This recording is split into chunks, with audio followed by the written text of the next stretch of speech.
साथीहरु स्वागत छ तपाईहरुलाई मेरो मिनी ब्लगमा। आज म तपाईहरुलाई साइकलको भ्याराइटी देखाउँछु है। साइकलको भ्याराइटी कस्तो हुन्छ हेर्नुस् है। साइकलको भ्याराइटी हाम्रो साथीहरुले पुरा आजकल साइकल यात्रा गर्छ नि त। पुरै साइकलमा हो यहाँ फेरि यस्तो खालको छ यो हैन। यो भ्याराइटी खालको छ, यो खालको छ। भ्याराइटीको साइकल छ यो भ्याराइटी छ है। यहाँ छ सिमानोको भ्याराइटी नम्बर 1 साइकल, स्पोर्ट साइकल हैन। ओइली सुइली हाल्नु मिल्ने खालको यस्तो खालको भ्याराइटी छ। यति मात्रै होइन साथी, अरू पनि छ। अरू हेर्नुहोस्, तपाईँलाई अरू पनि देखाउँछु। अरू भ्याराइटीको साइकल पनि देखाउँछु। ल हेर्नुहोस् यहाँ अर्को यहाँ भ्याराइटीको साइकल चाहिँ यहाँ छ है रेम्बो।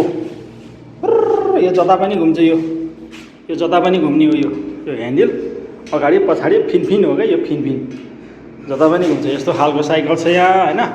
महँगो साइकल चढ्छ हाम्रो साथीहरू। ल हेर्नुहोस् भ्याराइटी साइकल है त। यसलाई यो भिडियो यतिकै इन गर्न चाहन्छु है त। फेरि अर्को भिडियोतिर भेटौँला।